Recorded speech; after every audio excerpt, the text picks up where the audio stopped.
Good evening, ladies and gentlemen, and welcome to the SAIEE KwaZulu-Natal Centre webinar in collaboration with the Cigre Southern Africa chapter and Women in Energy. Before we start, a few webinar considerations. Attendees are reminded to ensure the volume is turned up on your device. Ensure you have a stable internet connection. This will ensure the streaming and audio will run smoothly. Attendees can ask questions via the questions panel located within the GoToWebinar control panel. By default, the control panel is located on the right-hand side of your screen. The chat function is reserved for webinar organizers and panelists to communicate with attendees. Attendees will not be able to chat with each other, however, are encouraged to ask questions. A recording of this webinar will be made available on the SAIEE YouTube channel, SAIEE TV, under the KZN playlist. This channel is uploaded regularly, so please register. In the chat box, you'll find a registration link or the QR code on the left-hand side bottom, is which you can scan and subscribe to our TV channel. It is free. A certificate of attendance will be issued a few days after this webinar.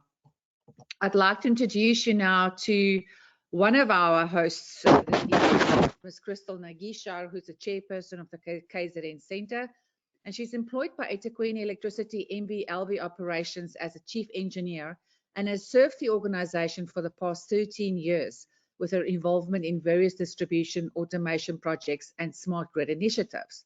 Crystal holds a BSc Electronic Engineering degree from the University of KwaZulu-Natal and graduated with a Master of Business Administration degree from the University of Pretoria's Gordon Institute of Business Science. She's registered as a professional engineer with the Engineering Council of South Africa and an active member of Cigre, serving on the Cigre SA Women in Energy Net Zero Initiative work group.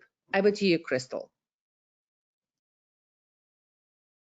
Thank you, Mengs, and good afternoon, attendees.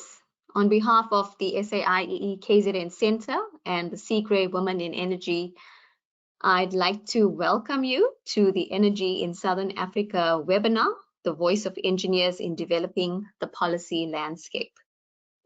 So as you are aware, our energy ecosystem is rapidly shifting toward a more sustainable and decarbonized future. That is driven by the need to address climate change and resource scarcity. Now, in the past decade, this transformation has had significant implications for various sectors, and South Africa has taken a multifaceted approach to improve and adopt initiatives that boost economic growth and improve the quality of life through various considerations involving, maybe just to list a few, the Energy Action Plan, private investments, energy efficiency, demand management, and the transition to renewables. Now, much of this positive change that we've seen may be attributed to our policies and our regulation. So this afternoon, we have a host of, or a lineup of women that are leading in our industry that will unpack some of these policies, such as the Integrated Resource Plan, the South African Renewable Energy Master Plan, our Just Energy Transition Portfolio, all of which aim to solidify our approach to achieving long-term energy stability. So there are a few questions that we'd like to answer this afternoon, and our speakers, our guest speakers, will lead us through some of these topics and answer some of our challenges and opportunities that will be discussed through the policies highlighted today. At this time, I would like to welcome and introduce our moderator for the session, Ms. Poppy Njapa. Poppy is the Chief Engineer at NTCSA at National Transmission Company of South Africa. She's been with the company for the past 20 years and has experience in power systems. Poppy develops long-term expansion plans to address network constraints and energy challenges. She also holds a master's degree in electrical engineering with a cum laude from the University of Johannesburg and a bachelor's degree from the Central University of Free State along with a Management Development Program certificate. Poppy has also co-authored various papers and presented research at international symposia in Romania, India, the UK, and Portugal. Welcome, Poppy. I'd like to now hand over to you.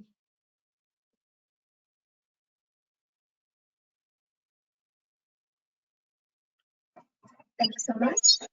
Ladies and gentlemen, good evening, and welcome once again to the South African Institute of Electrical Engineers KwaZulu-Natal Center in collaboration with the Cigre Women in Energy South Africa webinar on energy in Southern Africa. My name is Poppy Njapa from the National Transmission Company of South Africa, also known as the NTCSA. Thank you so much once again for the warm introductions. I have the privilege of moderating this webinar this evening, and we appreciate you taking time to join us as we explore one of the most critical issues affecting our country and the African continent today, such as energy security, sustainability, and innovation. Southern Africa faces a unique energy landscape characterized by growing demand, sustainability challenges, and emerging innovations. Today, we'll hear from experts who will share insights into the current state of energy in the country and explore solutions for a more sustainable future. It is both an exciting and pivotal time for the South African energy sector as we navigate the complexities of our evolving energy landscape.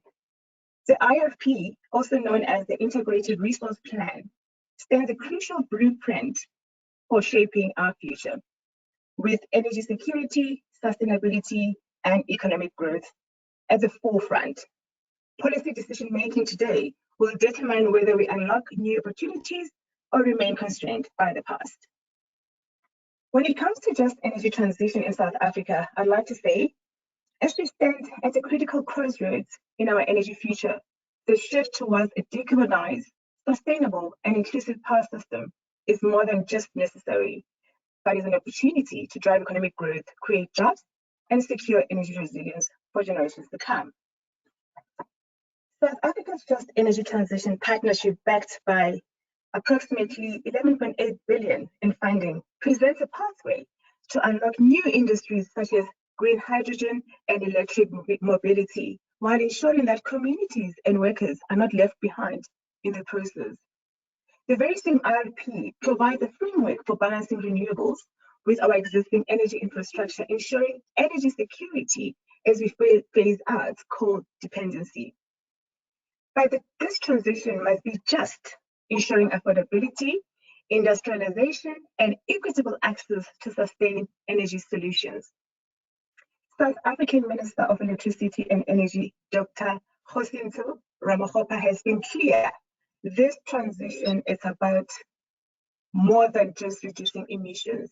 It's about reskilling workers, fostering global partnership, and driving economic transformation while securing a cleaner energy future. So today, we dive deep into these conversations. So we ask ourselves, what opportunities are emerging? How do we ensure sustainability without sacrificing the economic momentum? And how can key stakeholders from industry leaders to policymakers collaborate to make this transition a success for all? So let's begin. So today I have the privilege to announce the next speaker who will be presenting, and her name is Sharon, and Sharon's bio reads as follows. Sharon Makopo is a senior researcher at the Center of Scientific and Industrial Research, also known as the CSIR, where she leads and contributes to research in energy planning, electricity production cost modeling, and technology development.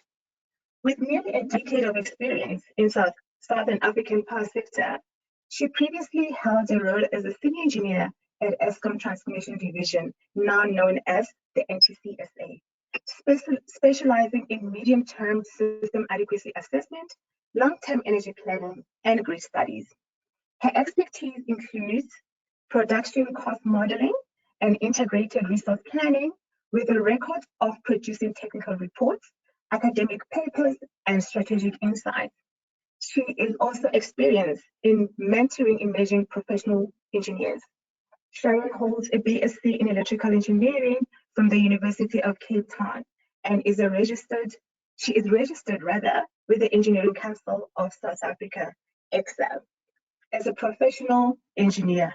Over to you, Sharon. Thank you, Poppy, for that lovely introduction. Good afternoon, and thank you for this opportunity to be part of this important conversations tonight. As engineers and energy specialists, we play a critical role not only in delivering technical solutions, but also in shaping the policy frameworks that enable sustainable, reliable, and inclusive energy systems. Today's discussion on the energy landscape in the Southern Africa is necessary in highlighting the need for engineering insights to guide evidence-based policymaking and to ensure that our energy transition is both just and resilient. If you could move to the next slide, please. So on the next slide, I will start with a bit of a reflection on the South African power sector, right? Over the past decade, South Africa's power sector has faced a number of significant challenges, from declining peak demand and deteriorating plant performance to rising electricity tariffs and escalating cost of unserved energy. As seen in the slide before you, these trends reflect some structural issues, but for us engineers and professionals in this space, this presents a critical opportunity for reform and innovation. The slide in front of you offers a snapshot of the South African power system performance over the past decade. We've observed a steady decline in peak demand, down by approximately 7% since 2014, while the total electricity production has remained relatively flat. At the same time, the cost of unserved energy, or what we call load shedding, has escalated quite significantly, peaking in 2023, where we experienced the worst load shedding to date. On the other hand, the electricity tariffs have increased by approximately 190% since 2014, placing a huge strain on consumers as well as the broader South African economy. These are not just power system operational issues, but they signal policy challenges that really need targeted interventions. And on the following slide, I then want to zoom into one of the challenges that has been identified. If you can please move to the next slide. On this slide, we see the 2024 load duration curve displayed here that provides a summarized illustration of the current South African integrated power system supply-demand dynamics. What it reveals is more than just the shape of the system load, right? It tells a story of a power system inflexibility, over reliance on baseload coal, and the need for energy storage, both in the immediate and the long term.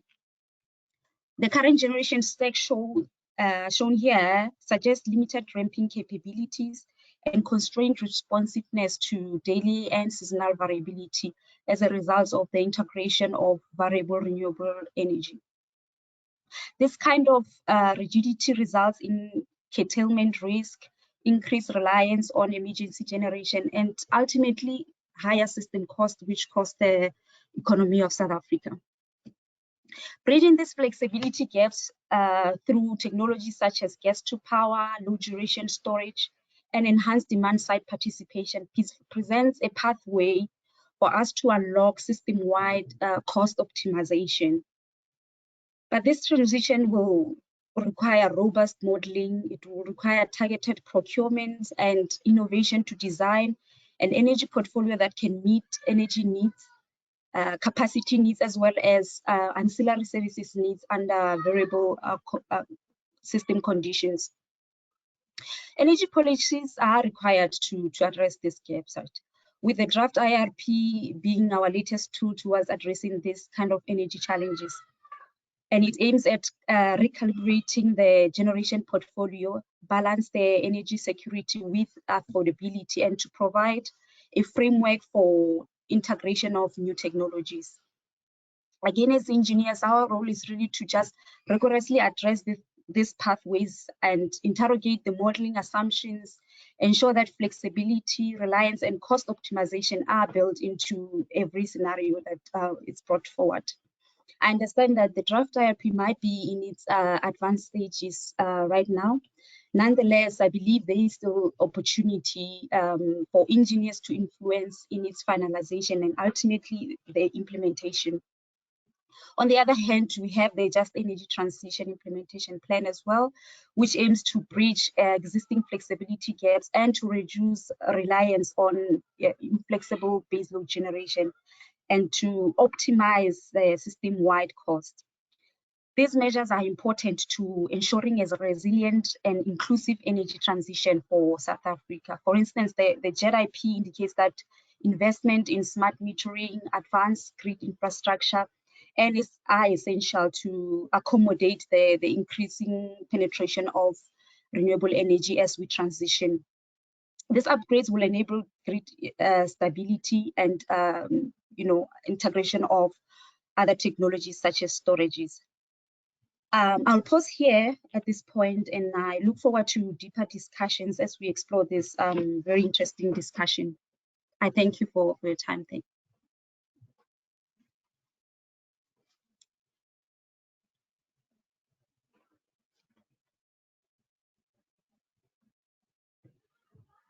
Thank you so much, Clary, for a great presentation on energy landscape and related policy. Quite insightful. You touched on the insights into how policy can really be leveraged to maximize South Africa's energy potential, as well as how the IRP can really map out the direction in as far as the mix of generation is concerned. I can't really wait to take more on your thoughts during our panelist discussion.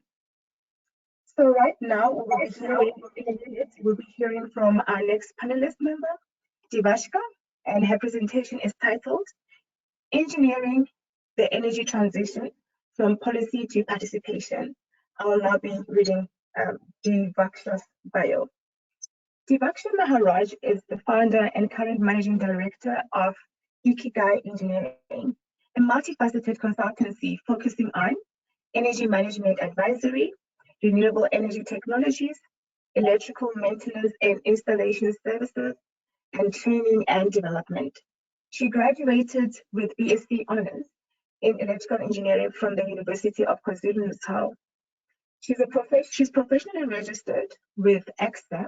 She holds several certifications in energy from the Association of Energy Engineers and Green Building Council of South Africa. Devaksha has extensive experience in the energy sector, serving on several advisory panels. She serves Gender Advisory Council, and she's currently co-chairing the EDS subcommittee. She's been passionate about educating young children.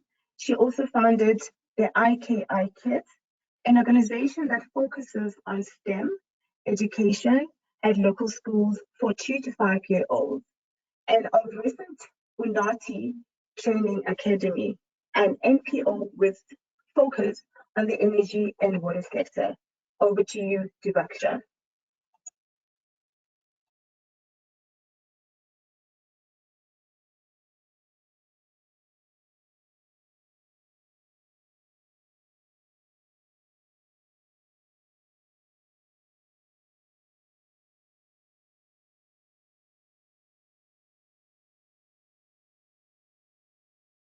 Devaksha, we can't hear you.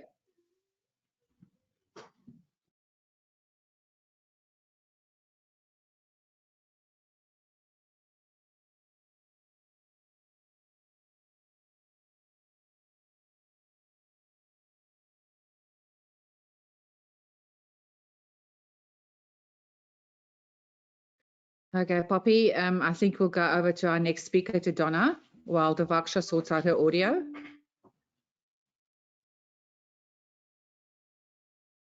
No problem at all. It must be a slight technical glitch.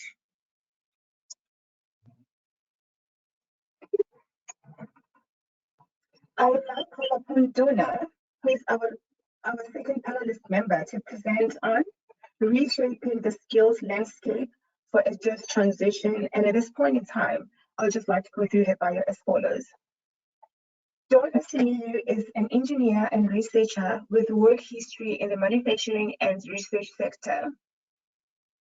A certified energy manager, Donna holds a master's degree in electrical engineering from the University of Pretoria. She is skilled in energy management, optimization, and modeling, energy economics, decarbonization, focusing on coal mines, solar PV, second life management and maintenance, and optimization of manufacturing plants, as well as plant safety. Currently, she works on aspects of a just energy transition for South Africa, SMEs development, value chain analysis, and energy economics. Donna is also pursuing a PhD at the University of Pretoria, where she is developing optimal decarbonization models that can be adopted to coal mines. Over to you, Donna. Thank you so much, Poppy. And thank you, colleagues. I hope I'm audible. Can you hear me? Yes, perfectly. Thank you. Okay, great. Thank you so much. Thank you for the introduction, and thank you also for this opportunity to just engage in this very important discussion. So as Poppy had introduced earlier, one of the focus areas in terms of us having this transition towards cleaner energy sources, one of the focus areas is the aspect of skilling. So when we look at the skilling being a focus that was mentioned, first of all, I prefer to approach it from the aspect of, okay, how much, what are we looking at in terms of what is in store in terms of skills development or job creation when it comes to some of the energy sources that we are looking forward to. A number of reports have done this kind of analysis where a projection is done of the demand that is expected and then translate that into the kind of jobs that we are expecting, looking at jobs such as those that requires advanced skilling or just a normal level of skilling, or even the unskilled workers coming in through casual works. So the graph that is given on the presentation shows there's more jobs expected in the solar PV sector because the procurement there is the growth is expected to be the most in terms of the energy technologies that are coming in, but also besides the energy generation sources, we also have other aspects such as battery storage, power transmission coming in, and also these are expected to create jobs, and therefore us looking at how skilling or how we can reshape the current skilling landscape towards such energy sources is paramount. So in terms of the skilling, when you're looking at the economic aspects coming in, we are hoping to ensure that the triple challenge of poverty, unemployment, and inequality are also addressed in the skilling area, where also aspects such as the most affected areas where people had a greater reliance on fossil fuels are able to be catered for, even in terms of where we are in our skills planning. The current landscape, we see in South Africa a very high level of unemployment, especially for the youth. We also see that although such negative information exists, but currently the government has been putting a lot of effort in not just in investing in the skilling, but also in ensuring that the skilling is taking place. We have a lot more target on the workforce, but also other target skilling for the youth. The skilling is not only focused on the technical aspect, but we also have skilling in terms of the financial aspect, soft aspects, educating people about regulations that are involved or that pertain to the new technologies that we are moving forward to.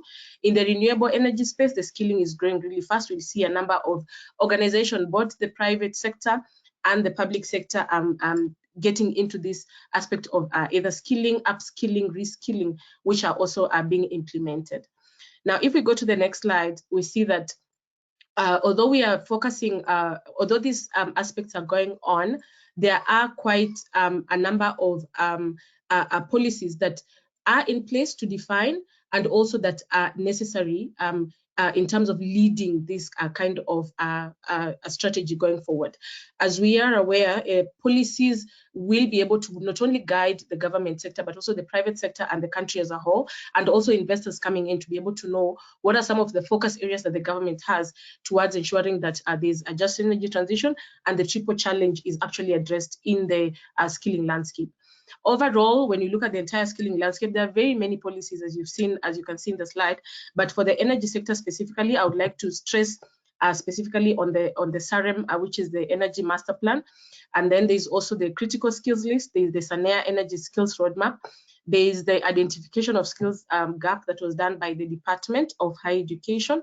And there's also the Energy Transition Implementation Plan and the Skills for Employment Program. So the common things that are addressed in these policy strategies and initiatives is the aspect of us, some of the aspects include us having, focusing more on building these skills so that we as South Africa can be able to have a workforce or a people that participate in the new energy technologies that you're going to have, specifically for those areas that are currently heavily relying on the fossil fuel energy sources. I've seen a lot of work that is being done, especially in Mpumalanga, which we know is going to be the most affected because a lot of the economic activities is tied around coal mining. There's also the aspect of there being a support in the skilling through availing funding, also encouraging uptake in the kind of subjects that are going to enable a very good or a sustainable skills pipeline, also for the future, because we are not just planning for now, but we are also planning for the future. But in this planning, as we go to the next slide, we see that there are some challenges that we have experienced in terms of looking at the current skilling landscape and also looking at how we are reshaping the landscape so that we are able to fit into the cleaner energy sources as we move away from the fossil fuel energy sources. One of them has been the aspect of us matching the kind of skills that are required and the kind of skills that we are churning out, or the kind of skills that are available. There has been a mismatch that is has been brought up even as the skills analysis and planning goes on.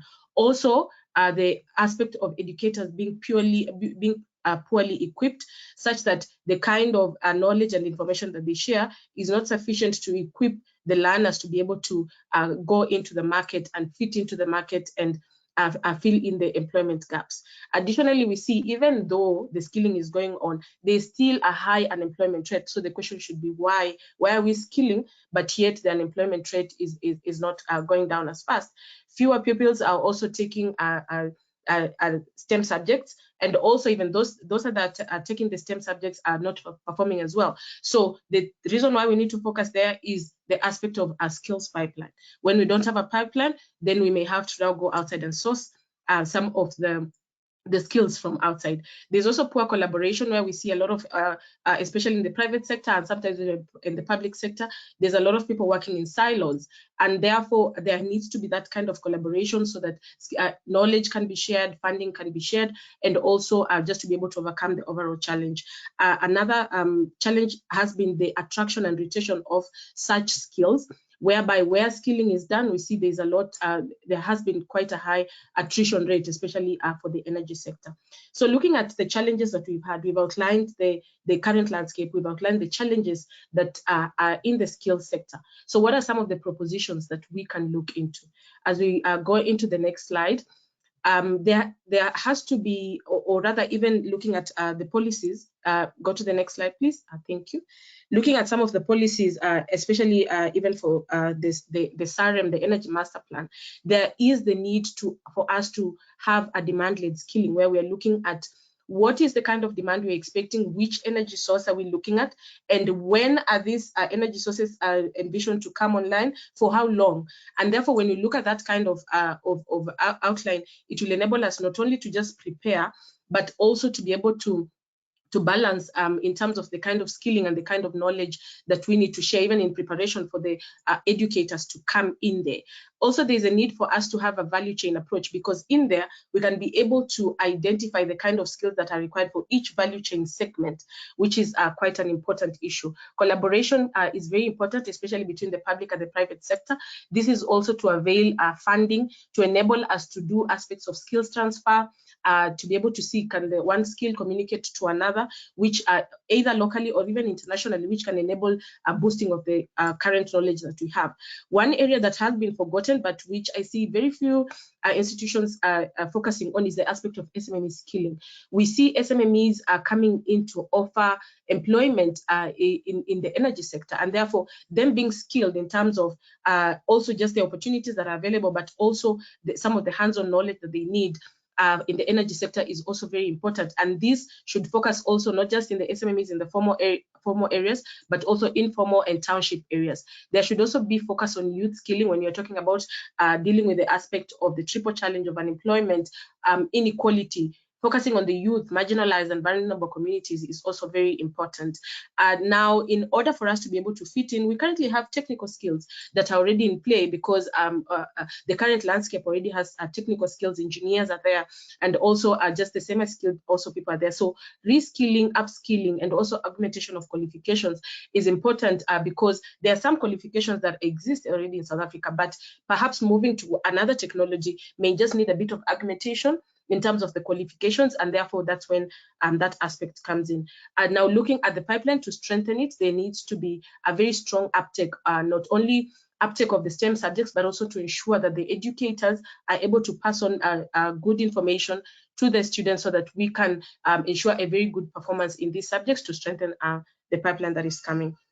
So those are the kind of ideas that I would like to just propose. And this is the end of my presentation, but I look forward to having a discussion later, and also to hearing some of the views of the audience. Thank you.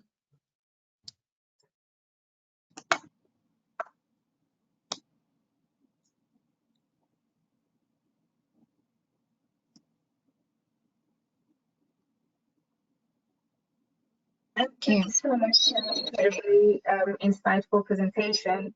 I mean, not Sharon, my bad, Donna. I mean, you touched on the fact that, I mean, based on your presentation, when you speak about reshaping the skills and the landscape of a just transition, you touch on just how skills are key. You know, I mean, if you look at the RFP in terms of the generation shift, you know, we all are aware that South Africa is primarily basing the power generation, or we draw power generally from a coal fleet, and now that shift towards renewable energy technologies. I mean, we already have, you know, untouched grounds of coal to last us for 1,000+ years. Now, when you look at the fact that we do have power stations and we do have employees at those power stations, so we just need to find better ways of how to skill them, provide platforms, and we can equip engineers and workers with relevant skills. So thank you so much, Donna. At this point in time, I would like to give over to Divaksha. I hope, Divaksha, you are set and ready. Hi, thanks. Am I audible? Yes, you are. Yes, perfect. Brilliant. Thank you so much, and I apologize for that technical glitch. So I'm just going to head straight into it. Minx, can you get on to the next slide, please?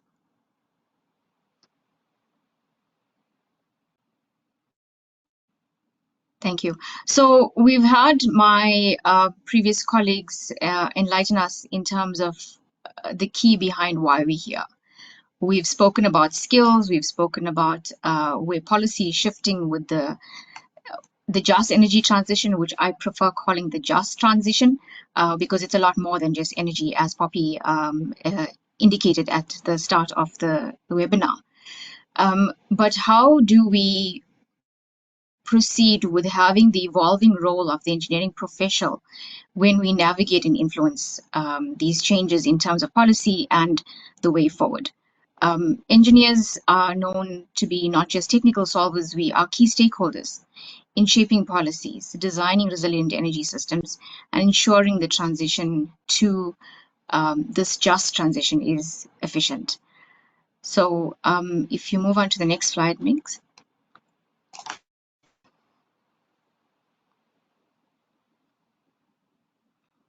Okay, so we heard from Donna and Sharon about the sector that's in transition. There's a number of challenges at the moment. While we are trying to build up our clean energy sources, we are being riddled with load shedding, with power stations that are unable to take on the grid supply. We have infrastructure gaps. We have climate change in terms of drought, some places flooding. So there's a number of security issues from an energy perspective that has formed the challenges. At the same time, we see opportunities from renewable energy sources via solar, wind, battery energy storage projects, and we're heading into green hydrogen and the research and projects around that. Next slide.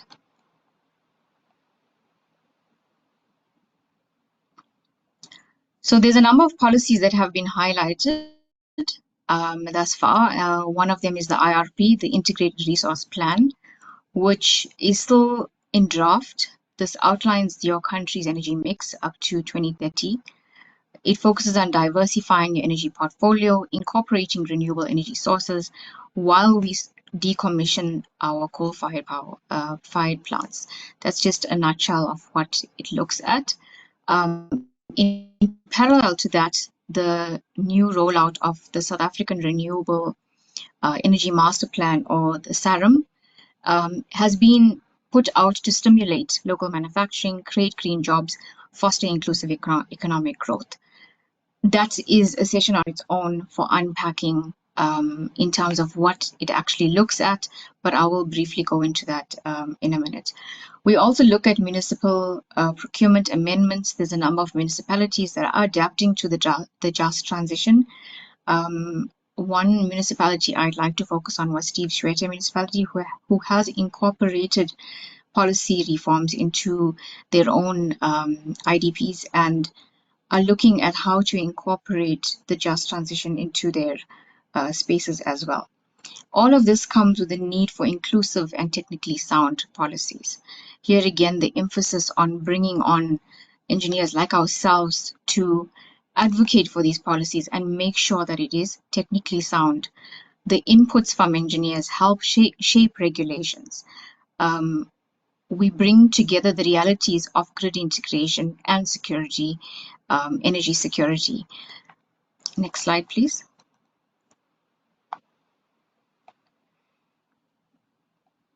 Okay, so just to impact on engineering expertise, and I'm not saying this because we're part of an industry body, but from the perspective of where we need to go as a country, engineering expertise is vital in policy development. We see that a lot of policies are developed and having no technical input leads to these policies becoming just paper exercises. The pathways to actually create this transition are via public consultations, where as a unified voice, we are able to participate on the various phases of policy development. We are able then to provide technical feedback on proposed frameworks. Collaboration with academic institutions and research bodies to then look at how these policies can actually be rolled out or implemented is vital as we start moving forward towards the transition.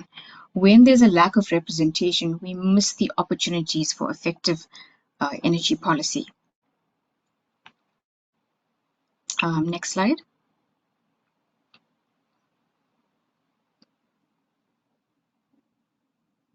So to emphasize the fragmented input to being a collective influence, that has become a significant challenge, and number of institutions and industry bodies like the South African Institute of Electrical Engineers can have key role in consolidating these efforts, providing the unified platform for engineers to then engage with policymakers.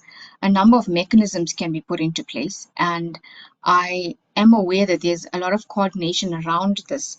But for us to form a unified platform, there has to be some sort of way that we can actually then engage with the policymakers and get our voices heard.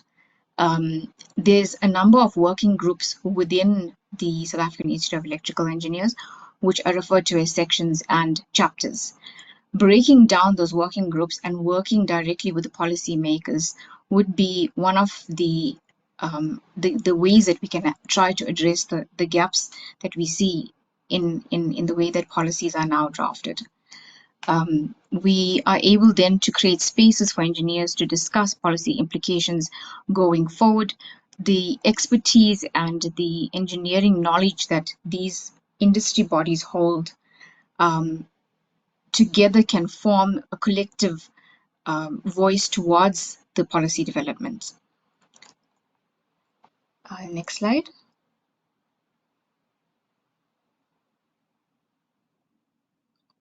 Okay, so this slide basically says, and I think the one line that actually holds on my slide is, if policy defines a playing field, engineers must help draw the lines. So we sit in all these forums, we hear what's been happening, but when we leave the door, nothing goes on. How do we now try to change the landscape for that? And my thing is that time for passive observation is over. We need to start lobbying to get to the policymakers and allow them to give us a place at the table to have these conversations. Professional bodies, industry bodies like ourselves have the skills, have the networks to influence the sustainable development of these policies. We just need a collective unified voice, and we need to ensure that when we put together these conversations, that we ourselves become responsible and accountable for these conversations to carry it through to policy formulation and the rollout of those policies. So my take on having all of these policies is that it's wonderful to have them. They have such good backgrounds in terms, especially SARUM, in terms of the need to have jobs created, the need to actually transition as efficiently as possible. But if the engineers are not involved in these processes, it might just become another paper-based exercise. Okay, I'll wait for the question and answer so that we can get more into detail. Thank you very much.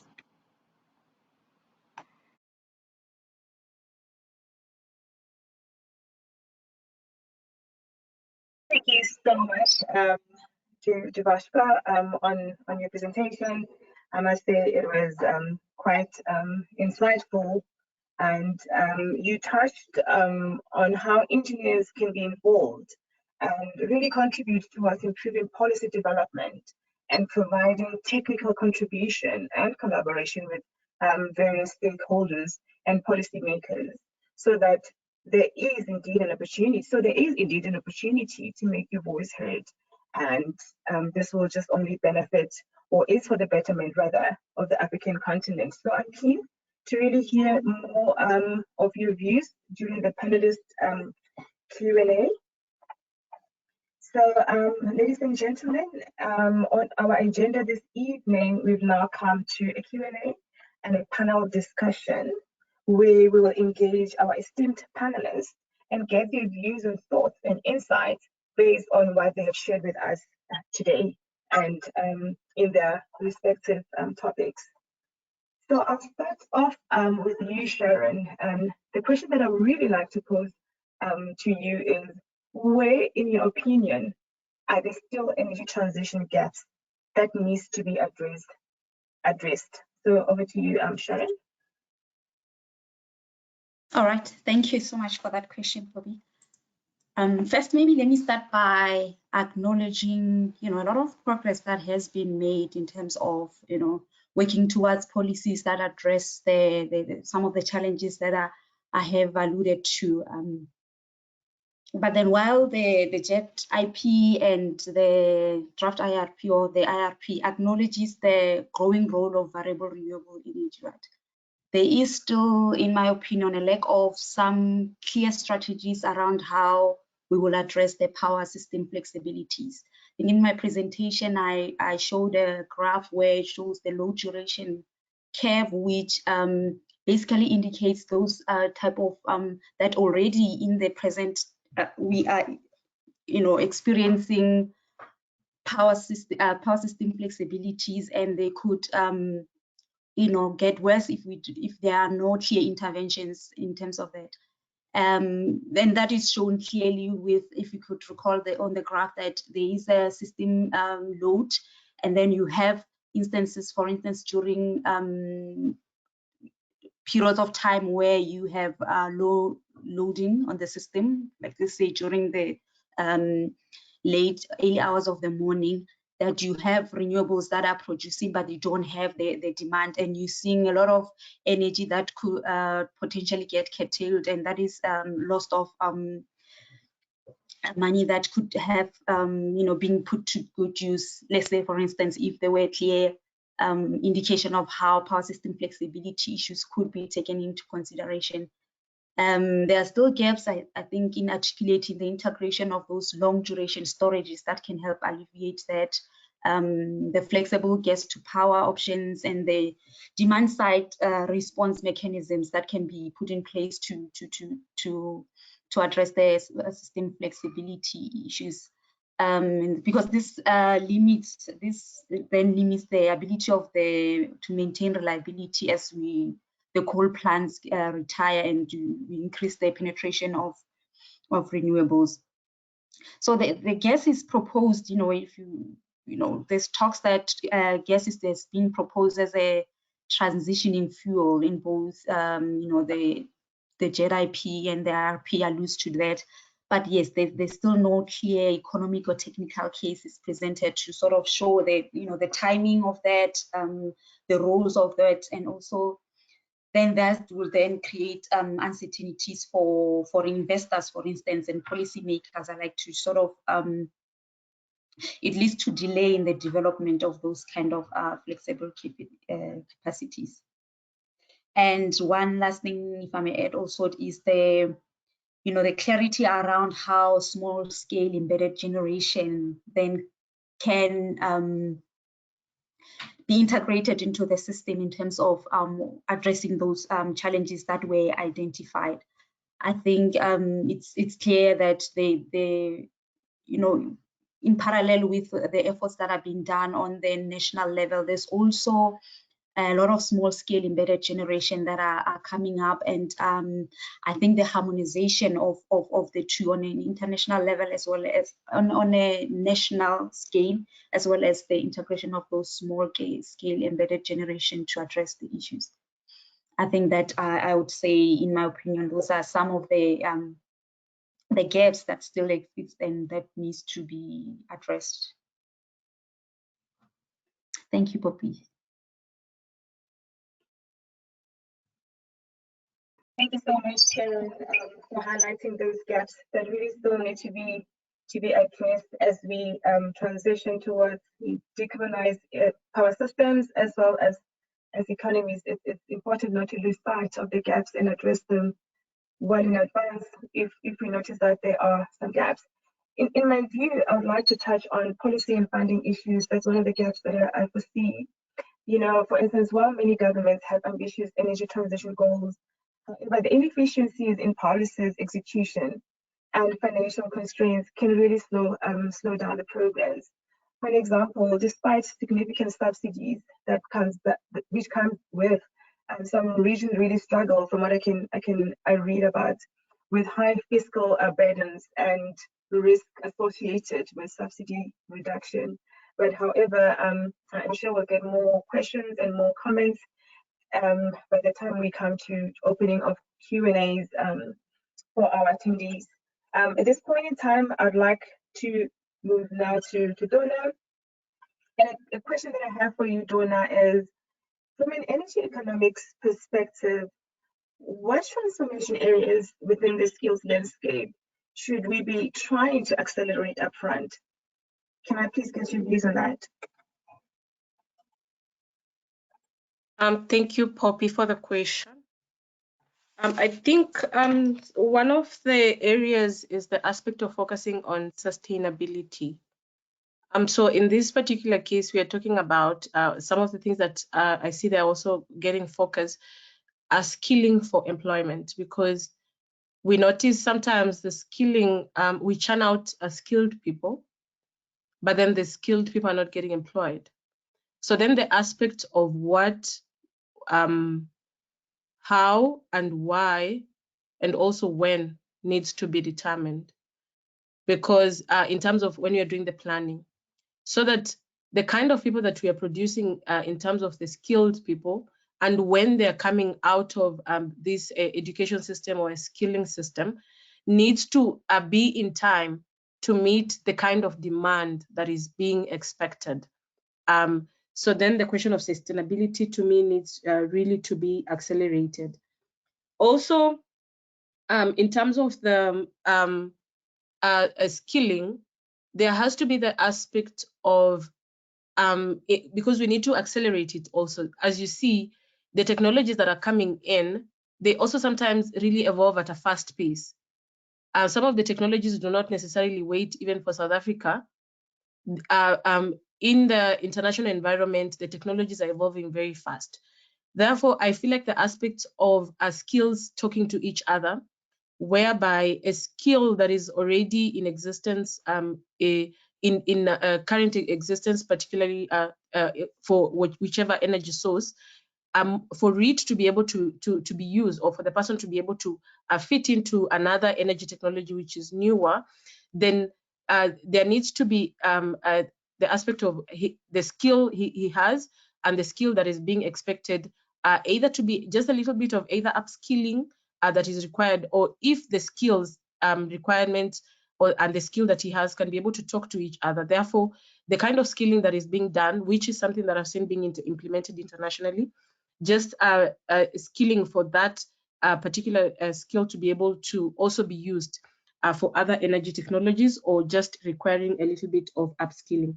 A final area is also the aspect of focusing on equality, where we are not just focusing on the current workforce, but also the community members, also the marginalized areas. We've seen the aspect of some of the community members, especially in Mpumalanga area, where skilling is not just focused on those who are working on the fossil fuels, but also those who are in the value chain, who are being supported by the coal mining value chain. What can we offer the youth in Mpumalanga who were not involved directly in terms of particularly working in a coal mine or in a coal power station? So that aspect of focusing on them also is important, just for us to be able to say that we are promoting also a just energy transition and not just an energy transition. I think I can stop there for now.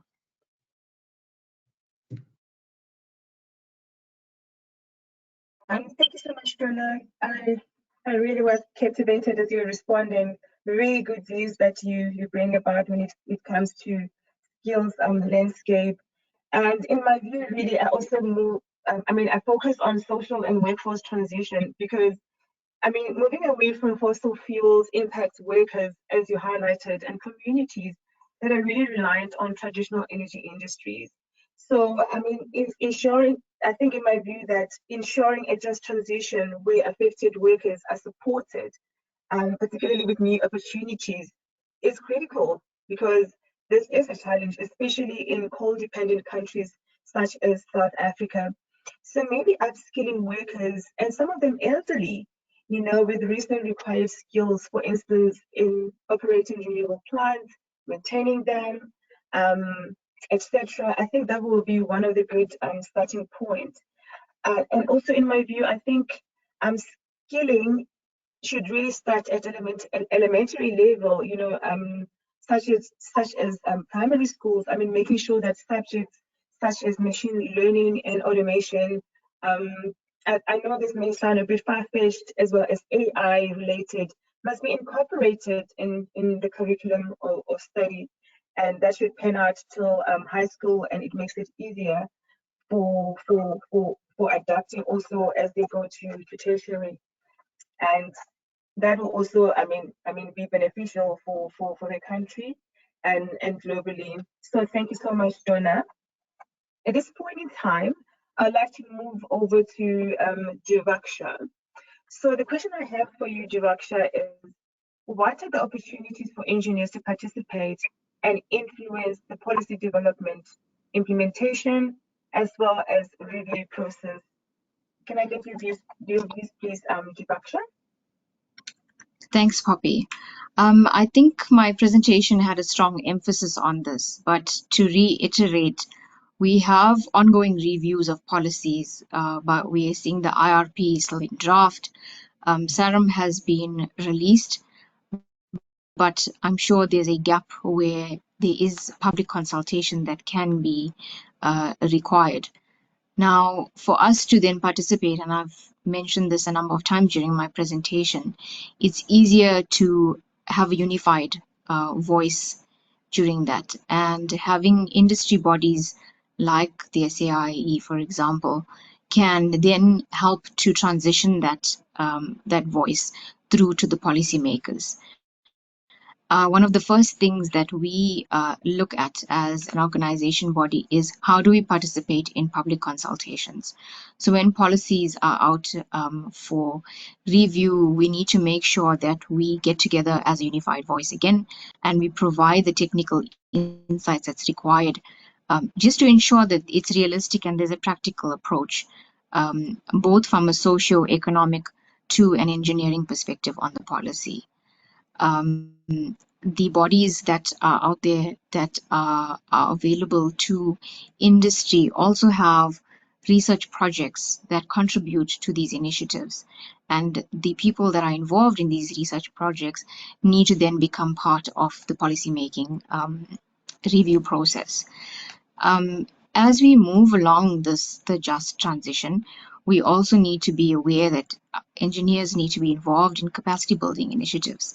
And that is now to train the next generation of professionals, welcome them to industry bodies, bring them along the way to see how they can participate. And the younger generation have fantastic ideas on how to actually make the transition more AI driven, more easily done than some of us that are come back from engineering from the older school days.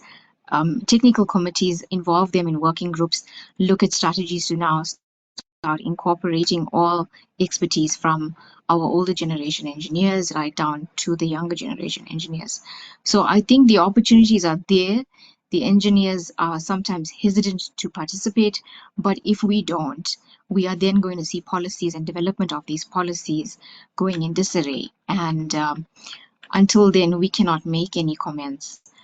Until we then are able to contribute towards it, then we can then stand up and say that we have now been part of that transition. Thanks, Poppy.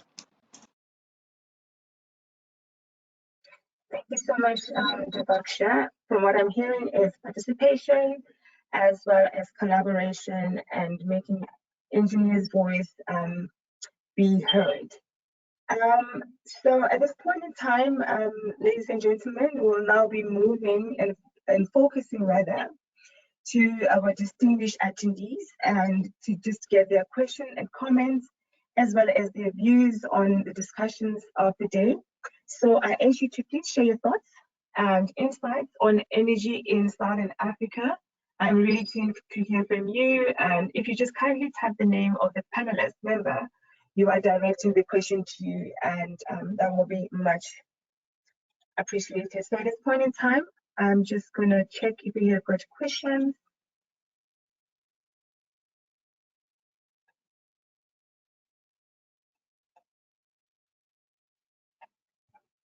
So the first question that we have is from Josimote Andrew Bricanya. And Josimote's question is that, how do we shift from analyzing and discussing energy challenges to developing practical solutions and driving real-world implementation? This is quite a very good question. So I would like to direct this one to Donna.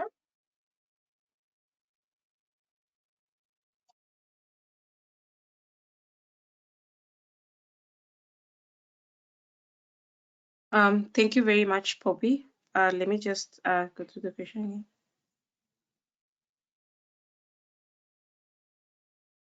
Okay, yeah, thank you for this question. I think one of the challenges that I also sometimes experience at work is, you know, we do quite a lot of research And then the challenge comes in where we have really good findings, and then the question is, so how are these findings going to translate to something tangible, right? Something that, even as Devakshya has mentioned, there's a lot of talk, there's a lot of writing, but when are we going to see the actual implementation in the results? So one of the areas that I've noticed having impact is when we do work as researchers or as engineers that brings in an impact or a contribution to the policy of the country. I think one of the things that we notice also with the South African landscape is where there is policy that has been defined and that it has been recognized and identified as what the country is going with, and has also been widely adopted, not just by the government, but also by the private sector. We see that there is more implementation that goes on there. Therefore, the kind of even planning that we do, the kind of research that we do, the kind of ideas that we do, we should be able to have that feed into a policy document and then push for the implementation of that kind of policy, so that we can not just see change in some of the smaller sections of the country, but also see a bigger change in the whole country, because policies generally affect the entire country. So I think that is one of the main areas. And also, I think I'm not sure if it's Sharon that mentioned this, but also the aspect of us as engineers bringing in our voice to be heard in contributing towards this policy. So whatever document or whatever insights that we have, discussions that we're having, then we should be able to push them not only to get into the policies, but also to push for the implementation of those policies. The other thing that that I would also propose, because if we are talking about real world implementation, then the kind of input that we or the kind of input that we are going to put into the world as engineers, it also needs to come from real world data, real world experiences. Sometimes when we have some of these aspects that we need to discuss of the just energy transition, there needs to be that consideration of what is specific to South Africa. Because if other places are doing energy transition and perhaps we're doing a benchmarking and we're looking at what they're doing, if we're bringing them into South Africa, we're saying this is how we are going to shift, this is how we are going to address the challenges. What do we know as the bedrock in terms of the kind of challenges that South Africa has? For one, we see that the landscape in South Africa, the energy landscape in South Africa, heavily reliant on coal. It means that the kind of people that are going to be affected, even in the transition, it's the number of people is more. The variety of people that are being affected, they are more. Therefore, whatever we are churning out as engineers, whatever we are proposing as engineers, should also be based on the real life experiences. I think this also comes in where we need to also go to the field. And first of all, before we even say we're implementing this, let's first of all go to the ground as engineers and understand, as Poppy was saying earlier, what are some of the challenges that are already being experienced by those people in Mpumalanga? Let's leave alone sometimes also, maybe if we set aside the workers in Eskom, what are some of the challenges that are being experienced currently? The transition challenges are being experienced by the woman who was selling things, who was relying on the coal value chain. Therefore, looking at the real world experiences and challenges, the solutions that we propose can then be able to fit in perfectly and be implemented in a real world South Africa. I think those are the thoughts that I have for now. Thank you so much. You really gave us a very comprehensive response. And we also have Sharon online with us, one of the panelist members. And if I may just read this question again and hear your views, Sharon. How do we shift from analyzing and discussing energy challenges to developing practical solutions and driving real world implementation? Your view, please, Sharon. Thank you so much. I think it's such an interesting question, and I think because I spoke quite a bit to the challenges that we are seeing in the current power system, yeah, I know it can tend to be sort of, you know, how can I put this, discouraging to always talk about the challenges, right? But I think it's very important for us to really highlight the challenges. And the reason why would say that we are, because the question is saying, how do we shift then from analyzing and discussing these challenges and really just get to it? And I'd really like to say we are in a very interesting time, because I would say that we are already in the implementation, right? These challenges are happening as solutions are happening as well. I've mentioned the small-scale embedded generation, then the role of independent power producers in terms of resolving some of the energy challenges that we speak about. I mean, I also don't like speaking about things like load shedding, for instance, but those are the real challenges that we are going through them right now. I mean, a minute ago, my lights just went off. So yeah, so we really need to be in parallel with analyzing. We are also in the implementation phase as well. There's a lot of work around the flexibility. I've mentioned the issues of flexibility, right? But then there's also work that has been, progress that has been made also to try and address those. I think what is really missing is just the sort of harmonization of all those efforts. So which brings again the issue of collaboration, right? The importance of collaboration as engineers, private sector, public sector, to really come on together and put our ideas together and solve the national challenges that we have. Because all of those solutions really exist within the country. Like as you go around and different interactions, the webinars and symposiums that get held, you hear that there are real solutions, that people are really on the ground, like coming up with those solutions. But I think what is really missing really is just that harmonization and really linking our efforts, coming together and putting our efforts together in implementing those solutions towards the transitioning and resolving the challenges that we are talking about. But again, I think it's really important to, as we implement, we keep analyzing, taking stock of where we are, and what new challenges pop up as we come up with solutions. Yeah. Thank you.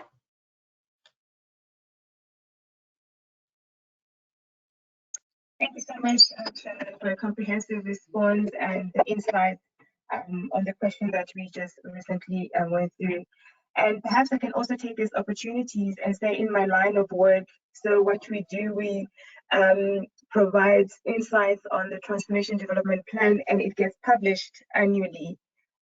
So, for instance, in response to the IRP itself, I mean, there are areas that have got congestion in terms of capacity, but when you look at the GCCA addendum, for instance, it does say this is so much that can be still connected in response to the IRP and making it a reliability in affording connection to independent power producers through curtailment.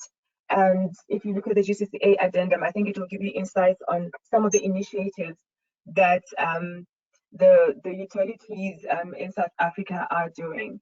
So at this point in time, I would like to move over to the second question, and it's from Sinetemba Mguni. Sinetemba says, good evening, everyone, and thank you for the insightful presentation. Do we have an estimate of skills required to meet the targets outlined in the RFP, particularly in relation to solar? And this is from Sinetemba from Sabia. I'd like to give this over to Donna once again. Thank you, Poppy, and thank you also for that question. So what I have seen is that such kind of analysis has mostly been done privately and may not be available publicly right now. But I would like to point Sinetemba to some of the tools that have been used in terms of this analysis. There is one tool that is that CSIR has used. That is the iJedi tool, and the iJedi is a tool that is able to analyze the economic development impacts of particular energy sources. So in there, then depending on what the IRP is allocating for the various energy sources, so including solar, which you have mentioned, then using that quantification in terms of the megawatts, then we can be able to do an analysis and actually produce the figures there in terms of what kind of jobs are going to be created. Are they direct, indirect? Are these jobs going to be created at the construction, a part of the plant, or are the operations and maintenance part of the implementation of this project? So this analysis and what you are requesting for can be done, but for now what I know is that this is not publicly available. Perhaps I would like to continue with the discussion with you to see how we can also just help to do that kind of analysis as the CSRR.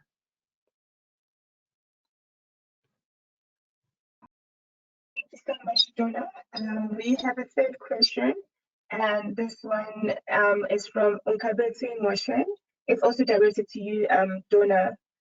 And Unkabetu says, Donna, given the growing importance of renewable energy, do you believe that online upskilling through platforms like Allison, Open Learning, or Course RA is sufficient for professionals in Southern Africa to meaningfully contribute to the energy sector? Also, there are plans for local institutions like CSIR to develop and offer more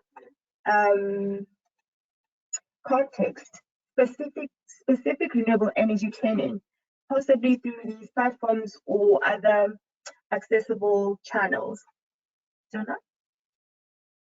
Okay, thank you, Poppy, for that question. So when we look at the aspect of online upskilling, I particularly have been able to benefit from Coursera, because that is where I learned how to do coding in AI.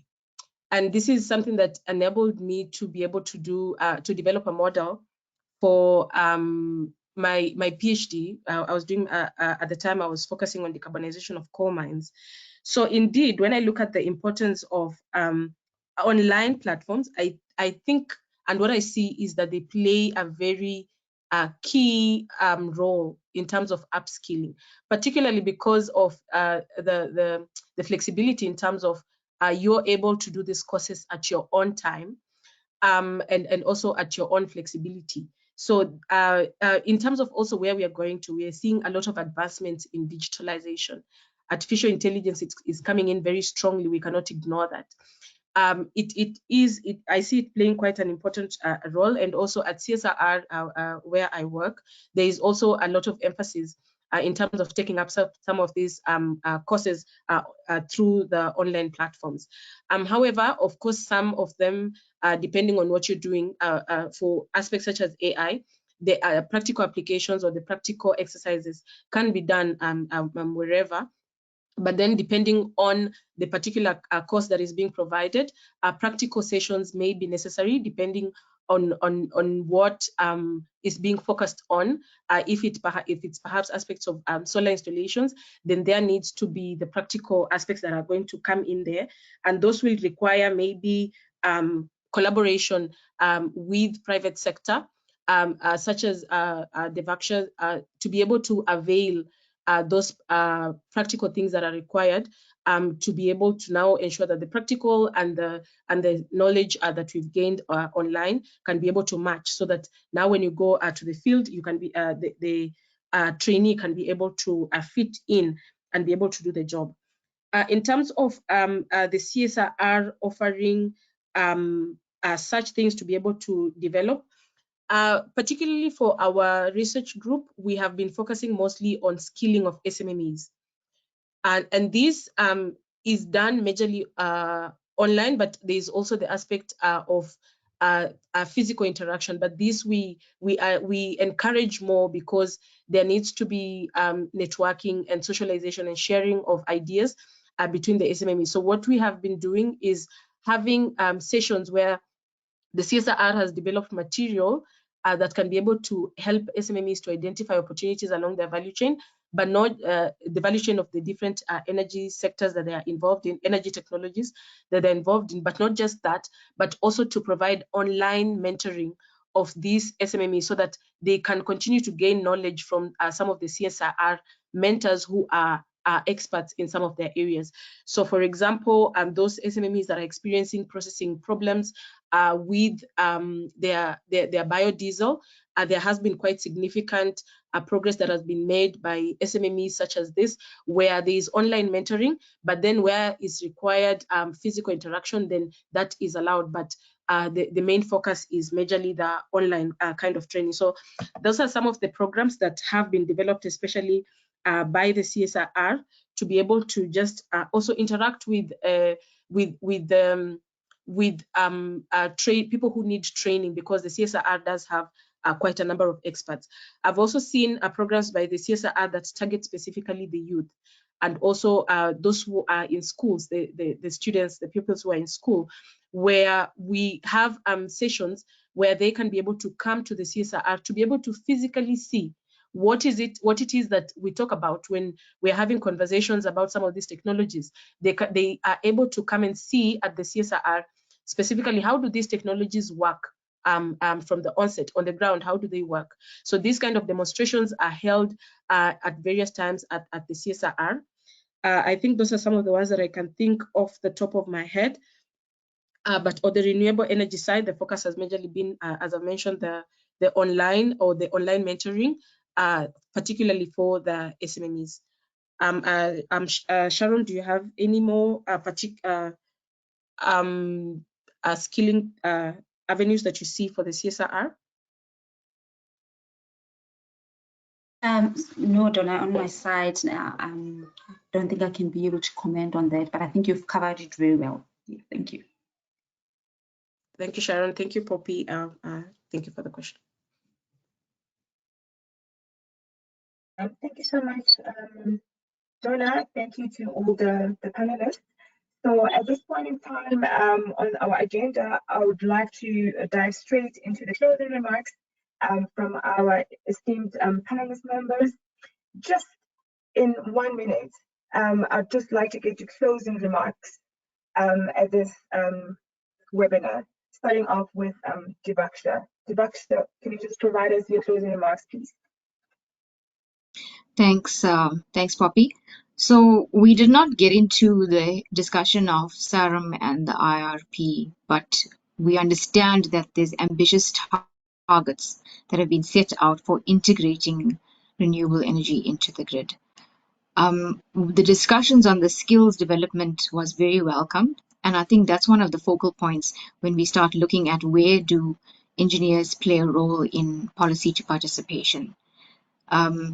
Operational reality requires robust technical strategies. We look at innovation, we look at commitment, and trying to make sure that we don't overcommit to grid stability challenges that we see that central to this integration coming through.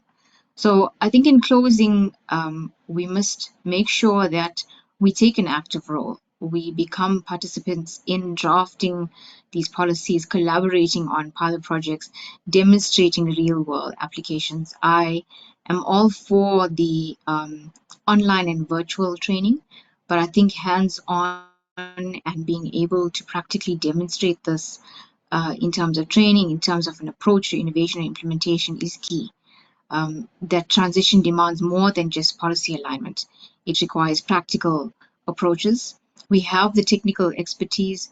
We just need to participate actively when it comes to the development so that we can shape a resilient and sustainable energy future. I want to thank you guys for the opportunity of having me on this platform, and the discussions for these policies can become a webinar on its own. So in the short time that we've had and the coverage that we've given to this topic, I really appreciate having everybody on this call. Thank you very much. Thank you so much, Dibaksha. At this point in time, can I please get the closing remarks from Sharon? Right, thank you so much, Bob. In closing, I just really want to say that from what we've discussed today, looking at the current status quo and identifying some of the challenges that we need to address and acknowledging that there is a lot of progress that has been made, I just really want to urge everybody on the call, engineers, to really get involved in actively involved in implementations of these policies, interrogation of the policies, and really making sure that we get our voice heard as engineers from a technical point of view. I also just want to, really emphasize the importance of collaboration and really put, coordinating our efforts so that we can have a positive impact on the policies that we are seeing that are coming up, and ultimately just for the economy of the country, because energy is quite an important or an essential part of economic development. So really collaboration as the CSIR Energy Center, we are open to collaborations. I know this time is really short for us to really dive deep into the solutions and innovation that we can get into. I really hope that you reach out and with ideas and proposals in terms of how we can really get involved and collaborate and share ideas. Thank you to SAIEE KwaZulu-Natal Center for having us, as well as our Cigre South African Women in Energy, for this great opportunity to engage and to open the platform for further discussions beyond this. Thank you. Thank you so much, Sharon, for those closing remarks. May I kindly get your closing remarks, Jonah? Thank you so much for this opportunity. It's really a great opportunity to just have engineers together to focus on this aspect of the just energy transition, or the just transition as well. And I think in closing, I would like to also support what Sharon is saying in terms of making our voices as engineers be heard. And over time, I feel like we have gathered quite a number of, or quite significant data on what has happened, what can happen, and what is also happening outside in terms of successful energy transitions. So as engineers, I think getting in there, using that kind of data, we know that data doesn't lie. When we look at data, it can tell us where we are, it can tell us where we can go, what can we achieve. So the aspect of us just looking at the kind of data that we have, what can we use it for, what insights can we get from that, I feel like that can also really put us in a place where we get real life solutions that are be able to be implemented in the real life. And so I want to thank you for this opportunity. I hope for more discussions and also for more collaborations, especially on this topic as engineers and also just as women in engineering. Thank you so much.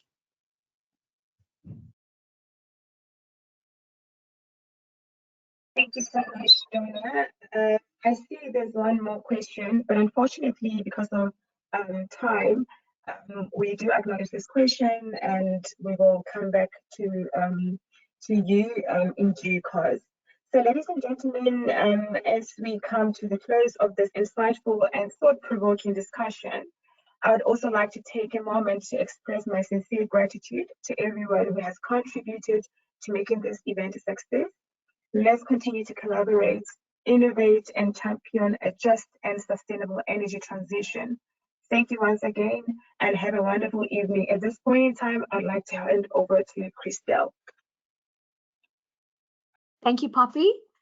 And a special thank you to the SAIEE, Minx and the team, and the organizing team from Cigre Southern Africa Women in Energy, Tamesha Khan, Neo Mapamnyane, Poppy, our guest speakers, Sharon, Donna, and Divaksha. Special thank you to you. I'm sure our listeners have appreciated the contributions and your insightful presentations this afternoon. If you would like more information about the presentations, please contact us. You are more than welcome to contact us via the KZN at saiee.org email address, or you can visit our website for more information. And a reminder for you to look out onto the handouts, our What Now magazine. The May issue is uploaded. You're welcome to download it. And we look forward to more engagements with you in the future. Look out for upcoming webinars in the months to come. Thank you once again to our guest speakers and to the organizing team. Thank you, Minx, and have a good evening.